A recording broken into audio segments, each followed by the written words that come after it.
dugaan kita menyuap hakim itu gimana kan tanggapannya merespon? Ya, Diduga. jadi gini ya, fakta ya, keadaannya nyata, ya, dugaan suap, ya, tapi dugaan itu mengarah kepada satu nih kita, dua kepada kami tim penasihat hukum, dan itu akan kami ambil sikap, ya, kami tidak diam dan akan kami lakukan tindakan hukum yang tegas terhadap ini, karena begini logikanya. Kalau disampaikan ya ke media, ke teman-teman semua, ke masyarakat luas bahwa baik Nikita maupun kami tim penasihat hukum, kan disebut tim penasihat hukum ya, itu penasihat hukum kita ini banyak nih tim penasihat hukumnya Nikita, disebutkan ada dugaan melakukan penyuapan. Logikanya main bos, Nikita pasti bakal dibebasin, satu dikasasi, yang kedua minimal diturunin itu. Kalau ada upaya-upaya ke sana, tapi silakan. Sebenarnya kalau dia mau mengatakan bahwa kami ada upaya atau Nikita melakukan upaya-upaya itu, ya lakukan apa tindakan hukum yang resmi, bukan malah menyebar dugaan fitnah ya atau pencemaran nama baik terhadap Nikita maupun kami ya.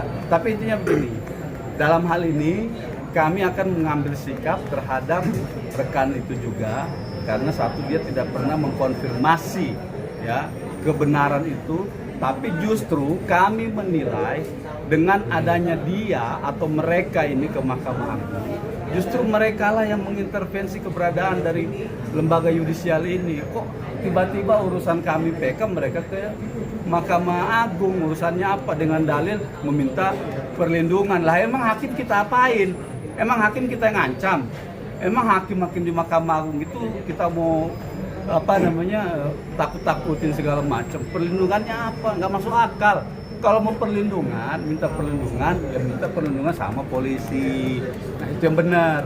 Pak polisi, saya ini saya sepertinya saya terancam, saya minta dilindungi. Lah masa hakim minta dilindungi sama siapa yang melindungi hakim? Dan melalui suratnya mereka, kan aneh. Logikanya nggak main gitu. Dengan dalih kita ke Mahkamah Agung mau supaya bisa melindungi hakim, ya kan? Dari mana dilindungi, dari apa, dari upaya apa hakim itu dilindungi ketika Nikita Mirzani melakukan upaya hukum peninjauan kembali? Apakah sebelum melakukan peninjauan hukum kembali Nikita ataupun kami tim kuasa hukum ini melakukan ancaman terhadap hakim-hakim Mahkamah Agung? Kan begitu logikanya. Nah makanya kami katakan itu adalah tuduhan yang serius, ya, tuduhan yang serius yang sifatnya memfitnah, mendiskreditkan kami, menuduhkan kami terhadap hal-hal yang tidak benar. Gitu. Kan kita sendiri udah tahu bang tuduhan serius ini di dalam tahanan. Iya, udah tahu. Malah kita dibilang, lu laporin dah itu. Gua kasih kuasa deh buat lu kasih bikin laporan itu, gua difitnah. Kalau gua ngasih duit mau menyuap hakim, ya minimal gua diturunin lah dari 6 tahun ke 5 tahun kah, ke 4 tahun kah. Itu masih bisa diterima secara logika gitu. Tapi ini putusannya kan diperkuat, malah kita ditolak kasasinya, dibilang tidak beralasan dan lain sebagainya. Begitu logikanya gitu, harus main gitu.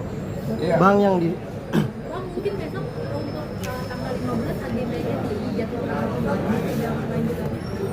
Oh itu tanggapan dari jaksa, karena kan disampaikan tadi oleh hakim bahwa jaksa dapat memberikan tanggapan, berarti dapat digunakan, dapat tidak digunakan gitu. Tapi terserah dari jaksa. Memang dia tadi sampaikan ya, kami mau menggunakan hak, makanya dia mau ngasih tanggapan di sidang berikutnya. Sih.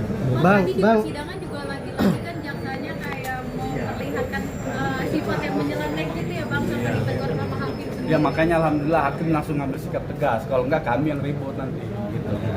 Bang, materi yang disampaikan oleh pengacara Reza Gledis adalah ada dugaan suap yang dilakukan oleh tim pengacara Nikita dan Nikita.